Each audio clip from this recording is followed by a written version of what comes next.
Bacaan Alkitab hari ini dari kitab Imamat pasalnya yang ke-27, membayar nazar.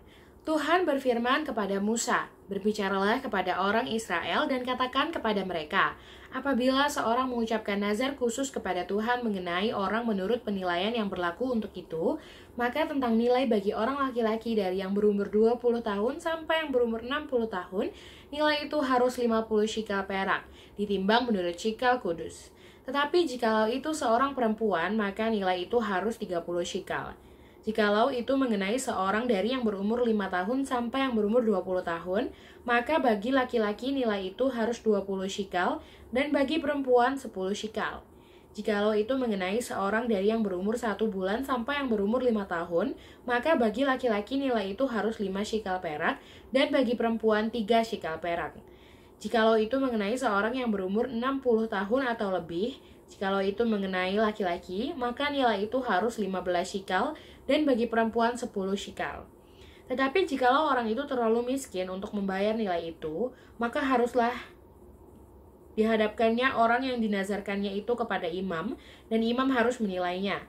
Sesuai dengan kemampuan orang yang bernazar itu, imam harus menentukan nilainya. Jikalau itu termasuk hewan yang boleh dipersembahkan sebagai persembahan kepada Tuhan, maka apapun daripada hewan itu yang dipersembahkan orang itu kepada Tuhan haruslah kudus. Janganlah ia menggantinya dan janganlah ia menukarnya, yang baik dengan yang buruk atau yang buruk dengan yang baik.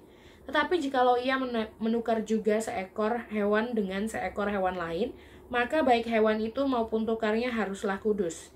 Jikalau itu barang seekor dari antara hewan haram yang tidak boleh dipersembahkan sebagai persembahan kepada Tuhan, maka hewan itu harus dihadapkannya kepada imam, dan imam harus menetapkan nilainya menurut baik atau buruknya, dan seperti penilaian imam demikianlah jadinya. Dan jikalau orang itu mau menebusnya juga, ia harus menambahkan 1/5 kepada nilai itu. Apabila seorang menguduskan rumahnya sebagai persembahan kudus bagi Tuhan, maka imam harus menetapkan nilainya menurut baik atau buruknya, dan seperti nilai yang ditetapkan imam demikianlah harus dipegang teguh.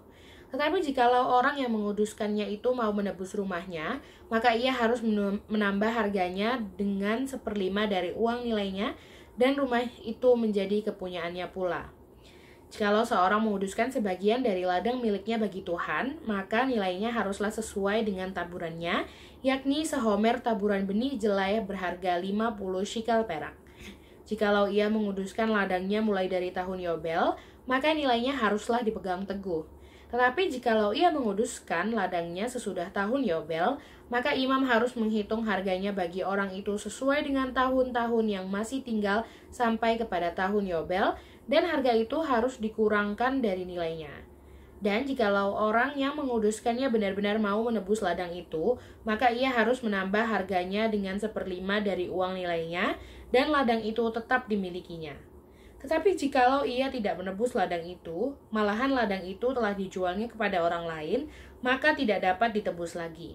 Tetapi pada waktu bebas dalam tahun Yobel, ladang itu haruslah kudus bagi Tuhan, sama seperti ladang yang dikhususkan bagi Tuhan. Imamlah yang harus memilikinya. Dan jikalau ia menguduskan bagi Tuhan ladang yang telah dibelinya dan yang tidak termasuk ladang miliknya dahulu, maka imam harus menghitung baginya harga nilainya sampai kepada tahun Yobel, dan orang itu haruslah mempersembahkan nilai itu pada hari itu juga sebagai persembahan kudus bagi Tuhan. Dalam tahun Yobel, ladang itu harus dipulangkan kepada orang yang menjualnya kepadanya, yakni kepada orang yang mula-mula memiliki tanah itu. Dan segala nilai harus menurut shikal kudus. Shikal itu harus 20 gera beratnya. Akan tetapi anak sulung, yakni sebagai anak sulung menjadi hak Tuhan dari antara hewan, tidak boleh dikuduskan oleh siapapun, baik seekor lembu maupun seekor kambing atau domba, itu milik Tuhan. Tetapi jikalau itu dari antara hewan yang haram, maka haruslah orang menebusnya menurut nilainya dengan menambah 1/5, dan jikalau tidak ditebus, haruslah dijual menurut nilainya.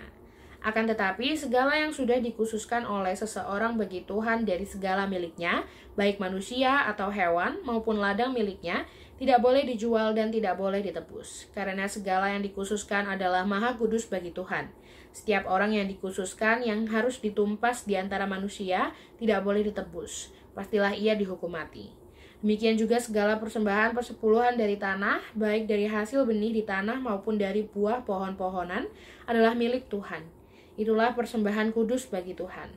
Tetapi jikalau seseorang mau menebus juga sebagian dari persembahan persepuluhannya itu, maka ia harus menambah 1/5. Mengenai segala persembahan persepuluhan dari lembu sapi atau kambing domba, maka dari segala yang lewat dari bawah tongkat gembala waktu dihitung, setiap yang ke-10 harus menjadi persembahan kudus bagi Tuhan. Janganlah dipilih-pilih mana yang baik dan mana yang buruk, dan janganlah ditukar. Jikalau orang menukarnya juga, maka baik hewan itu maupun tukarnya haruslah kudus dan tidak boleh ditebus. Itulah perintah-perintah yang diperintahkan Tuhan kepada Musa di Gunung Sinai untuk disampaikan kepada orang Israel.